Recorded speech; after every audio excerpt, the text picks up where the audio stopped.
On our 5th anniversary, I opened a letter that destroyed everything I believed about love because I found out I'd already been divorced for 2 years while my husband secretly married the woman who once tried to kill me. What happened next changed my life forever. If you want more shocking stories like this, don't forget to subscribe to this channel. On the morning of our 5th anniversary, sunlight filtered weakly through the curtains like it was afraid to touch the truth hiding in my home. I woke with a strange heaviness in my chest, the kind that feels like the universe is whispering a warning. And although I tried to ignore it, pretending it was just another day, the bouquet of lilies my husband Adrian had placed on the bedside table felt wrong. Too white, too quiet, too much like flowers meant for mourning rather than celebration. And as I reached for the anniversary box he had left with a note saying, "For when you're ready," my heart twisted. Because he had never in our marriage used words like that, and something about the phrasing felt like a goodbye. Still, I forced myself to smile, telling myself not to be dramatic, telling myself that 5 years of hardship, healing, and rebuilding after that terrible night, the night a woman named Serena tried to run me off the cliff road and nearly killed me, could not suddenly unravel with a simple box. But when I opened it and found not jewelry or memories, but a stack of legal papers sealed with the cold stamp of the court, my vision blurred, not from tears, but from shock so deep it stole the breath from my lungs. Because the first document wasn't a celebration, it was a decree. A divorce decree, dated 2 years ago, my name signed at the bottom in handwriting that looked disturbingly like mine, yet wrong in the tiny curves. And the world around me began to tilt as I flipped through page after page, proving that someone had impersonated me, forged my identity, dissolved my marriage I thought was still alive. And the worst part, the part that shattered the last piece of my sanity, was a marriage certificate clipped to the back, with Adrian's name in bold, and beside it, in neat cursive, the name of the woman who had tried to kill me, Serena Vale. For a long moment, I could only stare as the room spun around me, memories slamming into my mind like broken glass. How Serena had always watched Adrian with an obsession that made my skin crawl. How she had followed me for months. How she had smiled through her teeth when she said I didn't deserve him. How the brakes on my car had mysteriously failed the night I nearly plunged into the ravine, an accident the police had dismissed for lack of proof. Yet here she was, legally married to my husband, as if the universe had decided to reward the villain and punish the victim. And when the front door creaked open and Adrian stepped inside with a weary expression, one I didn't recognize, he froze at the sight of the papers in my lap, and his entire face drained of color like a man caught in the spotlight of his own sins. But I found my voice before he did, asking him if this was some kind of sick joke, if the documents were fake, if someone was blackmailing him, if he had been forced. But he simply closed his eyes, shoulders collapsing as he whispered that he had hoped I wouldn't find out like this, that the truth was complicated. And my heart cracked at how calmly he said it, as if finding out your marriage was erased and replaced was the kind of thing that required a gentle explanation, instead of the truth screaming in my chest. When he finally spoke, his words tumbled out too fast. How 2 years ago, after my accident, he had been told by a doctor that my memory would never fully return. How a woman claiming to be my cousin had brought signed legal papers saying I wanted a divorce because I didn't want him tied to a future of caring for someone who might never recover.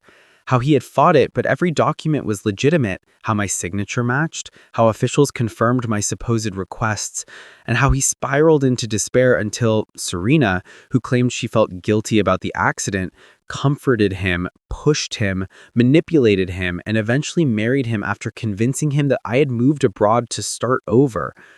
I wanted to scream that I had no such cousin, that no one from my family had ever come forward, that I had spent the last 2 years recovering quietly in a rehabilitation center far outside the city, alone, abandoned, wondering why my husband never visited, never called, never checked if I was alive.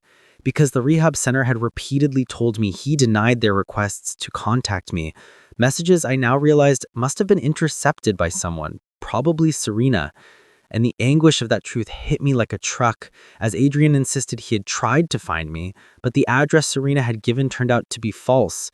And by the time he realized he'd been deceived, she was already pregnant. At the mention of pregnancy, something inside me broke. Not out of jealousy, but out of sheer horror, because I remembered Serena's chilling words before she tried to run me off the cliff road.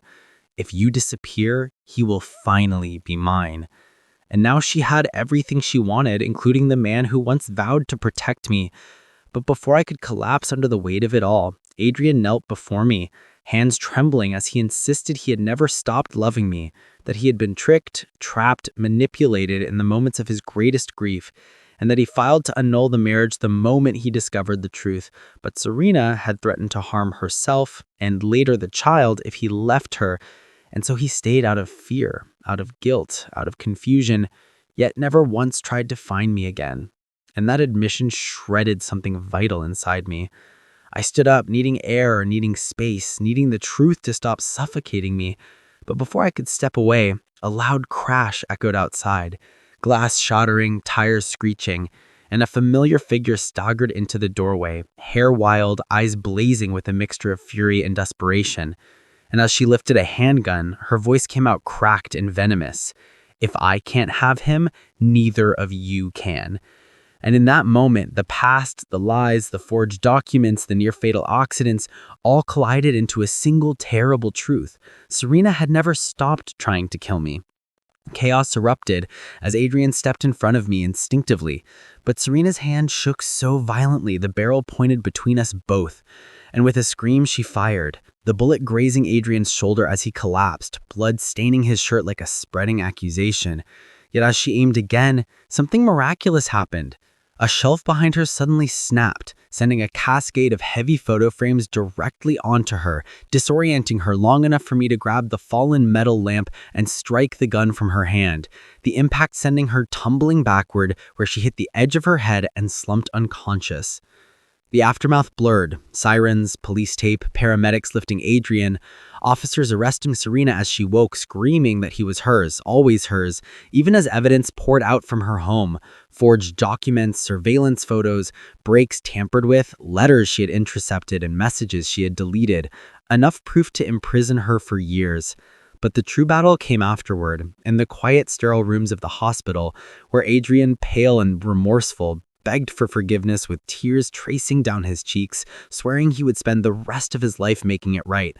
Yet I felt nothing but the hollow ache of all the years stolen, all the pain endured, all the nights I spent healing alone thinking the man I loved had abandoned me willingly. In those cold hours, I realized forgiveness was not a gift, it was a decision, slow and excruciating. And although part of me still loved him, another part could never forget how easily he had been manipulated, how little he had fought to uncover the truth when I vanished, how quickly he had believed I had left him.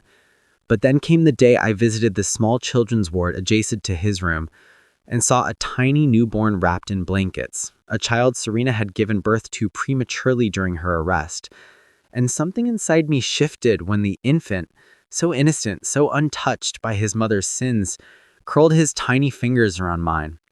And I realized miracles sometimes come wearing the faces of those we least expect. And as I stood there feeling the warmth of his grip, I understood that my story didn't end with betrayal, nor with pain, but with a new beginning, one shaped by strength rather than heartbreak. So I made the hardest choice of my life. I told Adrian I could not return to who we were. Not yet, not fully, but I would walk beside him as he healed, just as he would walk beside me through my lingering trauma.